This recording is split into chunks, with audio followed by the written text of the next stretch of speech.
Halo semuanya, perkenalkan nama saya Jan Axel Rainer Luhi dengan NIM 230201001 Hari ini saya akan mempresentasikan tugas hukum internasional saya. Dimulai dari sejarah hukum internasional. Menurut Lord G. Strake, bahwa pengungkapan sejarah sistem hukum internasional harus dimulai dari masa paling awal, karena justru pada periode kuno kaidah-kaidah yang mengatur hubungan antar masyarakat internasional berupa adat istiadat, traktat, kekebalan duta besar, peraturan perang ditemukan sebelum lahirnya agama Kristen di India dan Mesir kuno. Di Cina kuno yang ditemukan aturan penyelesaian melalui arbitrase dan mediasi. Demikian juga di Yunani kuno dan Romawi kuno. Sedangkan sistem hukum internasional merupakan suatu produk dari 400 tahun terakhir ini. Pada mulanya berupa adat istiadat dan praktek-praktek negara Eropa modern dalam hubungan dan komunikasi antar mereka, dan adanya bukti-bukti pengaruh dari para ahli hukum pada abad ke-16, 17 dan ke-18. Lagi pula, hukum internasional masih diwarnai oleh konsep-konsep kedaulatan nasional, kedaulatan teritorial, konsep kesamaan penuh, dan kemerdekaan negara-negara. Meskipun memperoleh kekuatan dari teori-teori politik yang mendasari sistem ketatanegaraan Eropa modern, juga dianut oleh negara-negara non-Eropa yang baru muncul. Yang kedua, subjek hukum internasional. Yang pertama itu ada negara. Negara merupakan subjek hukum internasional yang penuh, paling utama, terpenting, dan memiliki kewenangan terbesar sebagai subjek hukum internasional. Berdasarkan pasal 1 Konvensi Montevideo tahun 1933, sebuah negara harus memenuhi syarat-syarat seperti memiliki wilayah tertentu, memiliki penduduk yang tetap, memiliki pemerintahan yang sah atau berdaulat, serta memiliki kemampuan untuk menjalin hubungan internasional dengan negara lainnya. Yang kedua, organisasi internasional. Organisasi internasional sebagai subjek hukum internasional kini tidak dapat diragukan lagi dan mempunyai hak dan kewajiban yang ditetapkan dalam konvensi-konvensi internasional yang merupakan semacam anggaran dasarnya. Yang berikutnya itu Palamer Internasional. Palamer Internasional atau International Committee on the Red Cross yang berpusat di Jenewa memiliki peran penting dalam sejarah hukum internasional. Sebagai subjek hukum internasional, ICRC memiliki ruang lingkup terbatas, namun kedudukannya diperkuat oleh perjanjian dan konvensi internasional. Yang keempat, Tata Suci Vatikan.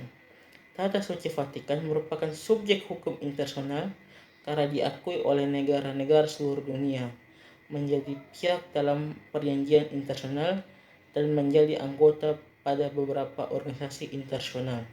Tata Suci Vatikan mempunyai perwakilan diplomatik di banyak ibu kota terpenting dunia dan merupakan subjek hukum internasional yang kedudukannya sejajar dengan negara. Berikutnya, sumber-sumber hukum internasional. Sumber hukum internasional terdiri dari perjanjian internasional, di mana perjanjian internasional adalah sumber hukum utama dalam hukum internasional. Perjanjian ini merupakan kesepakatan tertulis antara negara-negara yang menimbulkan hak dan kewajiban bagi pihak yang terlibat. Yang berikutnya itu kebiasaan internasional. Kebiasaan internasional adalah hukum yang berkembang dari praktik atau kebiasaan negara-negara. Meskipun saat ini kebebasan internasional semakin berkurang karena banyaknya perjanjian-perjanjian yang menggantikannya, hukum kebebasan tetap menjadi bagian penting dari hukum internasional. Berikutnya kita akan bahas mengenai hubungan internasional dan hubungan nasional. Menurut teori monisme, hukum internasional dan hukum nasional saling berkaitan satu sama lainnya. Hukum nasional tunduk dan harus sesuai dengan hukum internasional. Di sini dalam hukum internasional dan hukum nasional itu terbagi dari dua jenis, itu monisme dan dualisme.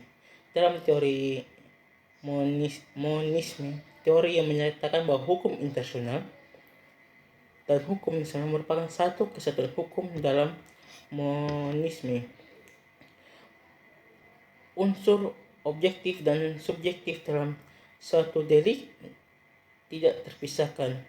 Monisme sering dikaitkan dengan panteisme dan konsep Tuhan yang kekal. Yang berikutnya itu konsep dualisme. Teori yang menyatakan bahwa hukum internasional dan nasional terpisah. Dalam dualisme, unsur objek dan subjek dalam suatu delik dipisahkan. Dualisme juga merupakan konsep filsafat yang menyatakan adanya dua substansi.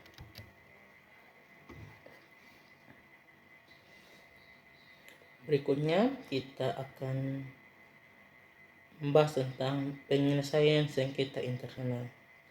Dalam sengketa internasional itu terbagi dalam beberapa kategori. Yang pertama itu adalah negosiasi.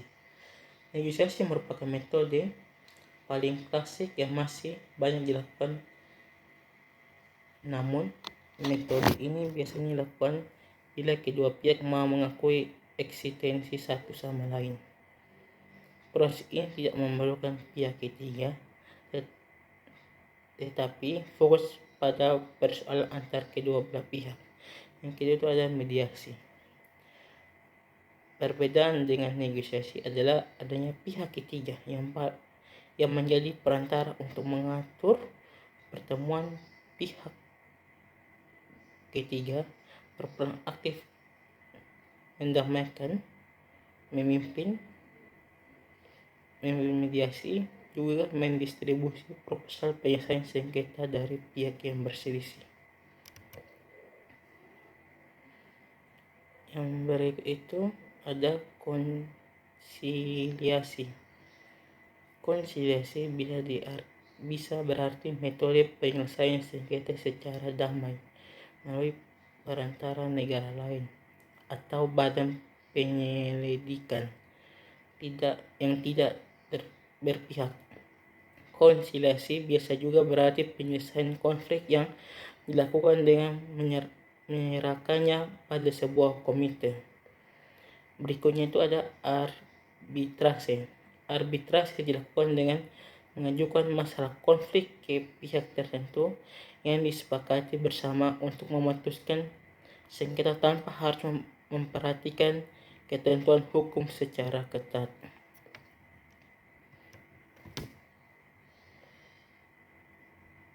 Berikutnya kita akan membahas tentang pengakuan.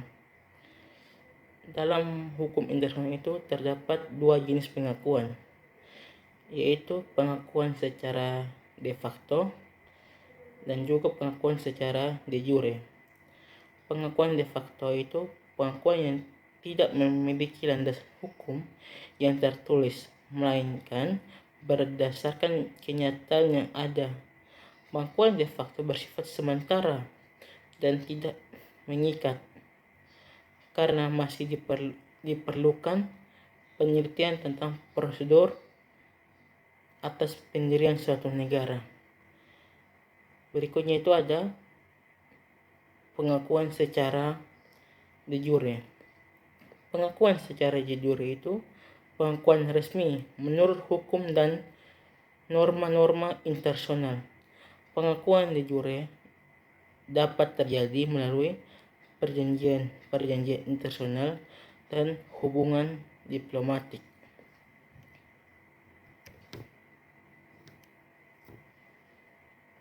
Sekian persentase dari saya.